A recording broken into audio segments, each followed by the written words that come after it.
kali ini membahas tentang Sheila, seorang gadis dari Maumere. Dalam liputan kali ini, Sheila hanya bercerita tentang kondisi dirinya, tetapi yang menarik, di tengah-tengah video akan ada penampakan ops yang saya bilang cukup banyak, sehingga pada waktu syuting pun saya merasa sedikit terganggu, bukan sedikit sih ya, jadi agak linglung lah ya, karena melihat ops jalan-jalan di dalam liputannya. Jadi untuk melihat seperti apa jelasnya, kita simak video yang berikut ini.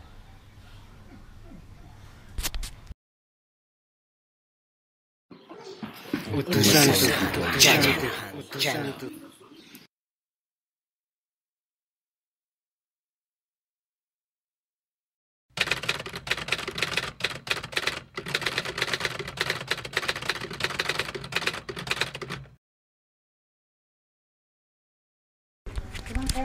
Oke, selamat malam. Hari ini kita kedatangan tamu spesial dari Pak Yohanes, punya adik ipar dan ibu mertua. Kamu namanya siapa? Kenalin, nama aku Elizabeth Grisela, tapi panggil aja Sela Nona Enci. Oke, Anda namanya? Nama saya Ibu Christina. Oke. Jadi aku manggilnya siapa ya? Sela aja. Sheila. Saya dengar dari Pak Yohanes, Sheila punya kemampuan lebih dari yang lain. Nah, itu ceritanya gimana awal mulanya? Awal mula secara detailnya itu waktu aku TK, itu tepatnya itu di Pondok Indah. Nah, itu waktu itu lagi main, masih ingat banget, itu lagi di samping mobil di garasi. Itu lagi biasanya kan anak-anak kecil itu kan biasanya kayak main baby-babyan, mama-mama papa-papahan. Nah, di situ kayak kok ngeliatin kayak ada tinggi putih, perempuannya cantik, dibilang cantik tuh cantik.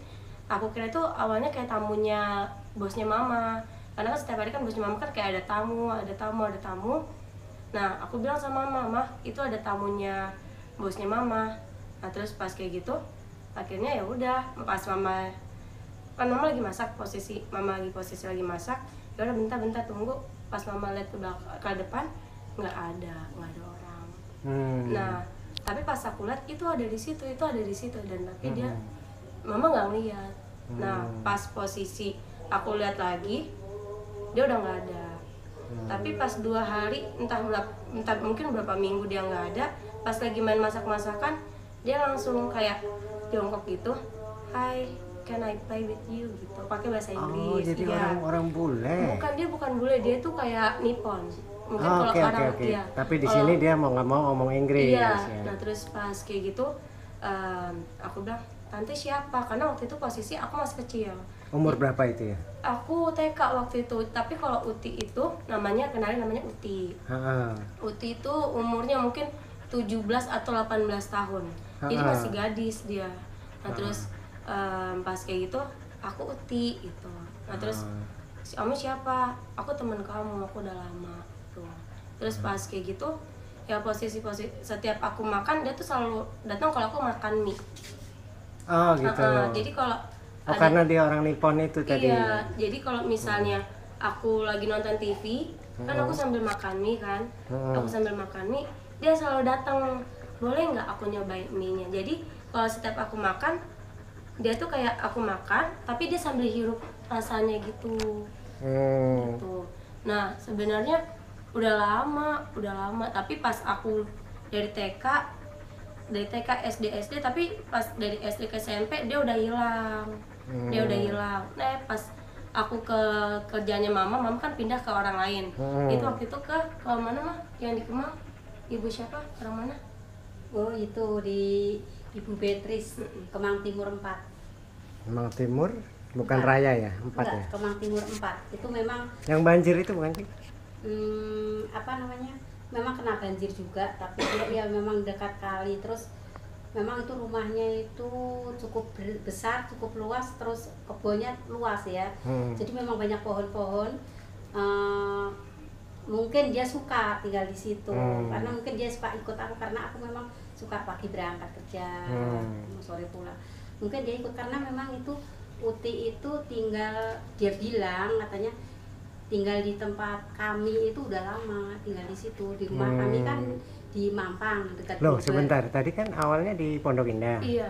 Terus begitu pindah ke Kemang, Jadi awalnya itu Uti itu sebenarnya dia itu tinggalnya di Kota Tua, Om. Sebenarnya dia di Kota Tua, tapi di rumah aku yang di Mampang itu sebenarnya itu rumah sakit. Jadi kisahnya Uti itu kalau misalnya mau diceritain dari awal itu panjang. itu nanti. Jadi kilasnya aja, Om. Aku ketemu Uti itu pertama itu di apa namanya di Pondok Indah. Aku ketemu Uti di Pondok Indah. Tapi pas ditanya kamu dari mana? Aku tuh dari enam tempat kamu. Nah jadi ini kayak rumahnya Mama. Di depannya itu ada pohon beringin dan Uti suka banget di pohon beringin. Gitu. Jadi kalau ada orang yang lewat suka ngebut itu, kalau ngeliatin kayak kuntilanak, itu bukan kuntilanak, itu Uti. Oh gitu, oke, Iya. sebentar. Nah, dalam segmen yang kira-kira berdurasi 1 menit lebih ini,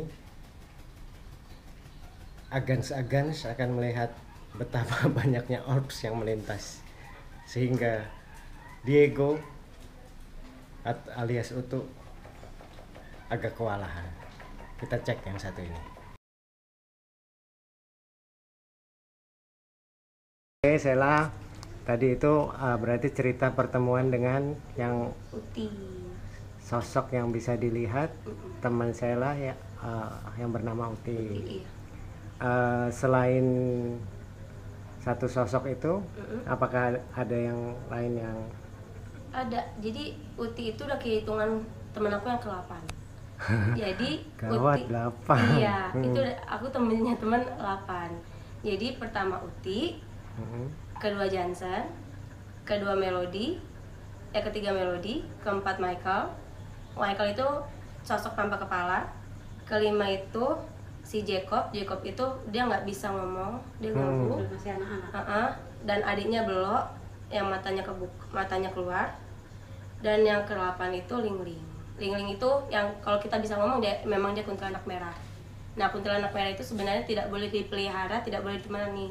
Karena kalau kuntilanak merah itu menghasut kita buat ke jurumus yang enggak. Tapi kalau aku bilang ke Lingling, aku mau temenan sama kamu kalau kamu mau menjadi orang baik. Oke, thank you.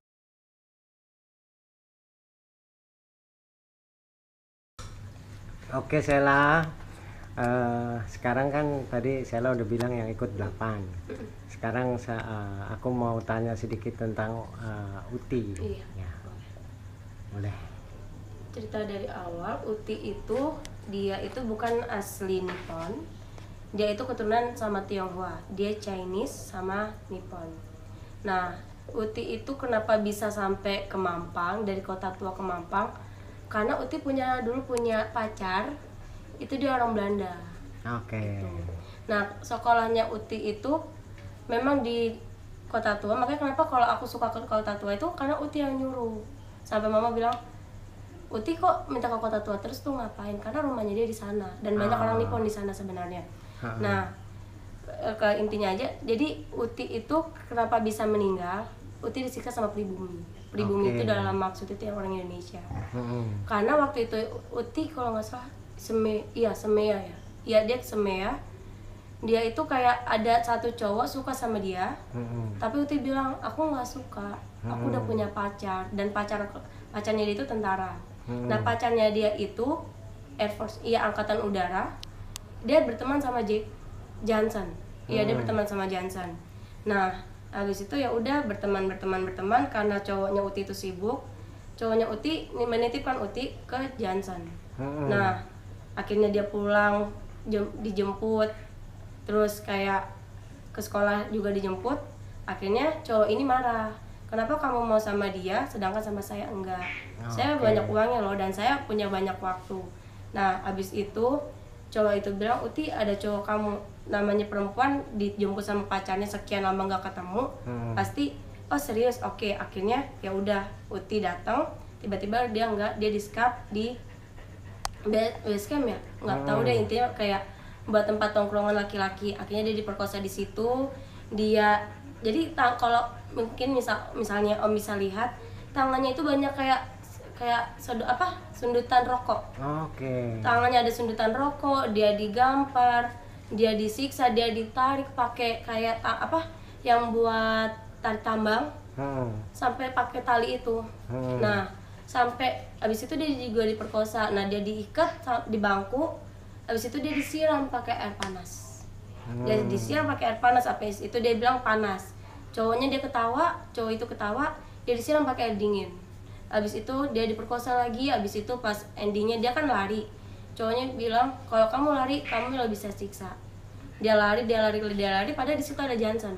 Tapi Johnson nggak dengar di situ.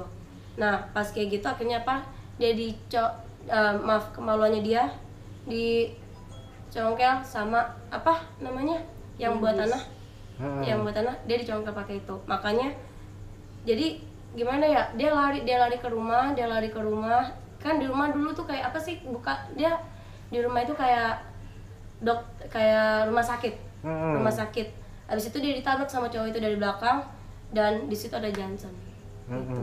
Nah, kenapa Johnson bisa meninggal? Karena Johnson nolongin Uti. Jadi yang aku dengar dari Johnson waktu zamannya masih ada Belanda sama Nippon, Johnson bilang setiap jam 6 sore itu ada bunyi sirine. Jadi kenapa ada bunyi sirine? Jam 6 itu orang pribumi, orang Nippon, orang Belanda nggak boleh keluar. Boleh keluar yang berkepentingan, maksudnya yang kerja pada saat itu. Tapi Johnson di situ maksudnya nggak dapat tugas, dia nolongin Uti, dia ditembak di situ. Oh gitu. Makanya sebenarnya Utinya sendiri meninggalnya kapan? Uti itu meninggalnya itu ketika ya waktu ada Uti di situ, ada Johnson juga di situ. Oh, berdua? Iya, perginya sama-sama. Iya, karena Johnson dimintain tolong sama temennya, maksud cowoknya Uti, buat jagain Uti saat itu. Oh gitu. Makanya Johnson kenapa jaga Uti, karena kayak Johnson sama Uti itu udah kayak ibaratkan kakak sama adik. Tapi sebenarnya aku tuh paling kesel sama Uti sama Johnson, dia tuh berantem terus, Om. Kamu Nippon lah, kamu Belanda gitu. Nippon kan jahat, enggak, aku baik kok. Jadi berantem terus. Tapi aku ngeliatin mereka tuh kayak kalian tuh kayak falling in love gitu maksudnya. Kayak pasangan. Kayak pasangan. Nah, kalau misalnya Uti nggak ada, Johnsonnya nyariin. Kalau Johnson nggak ada, Uti nyariin.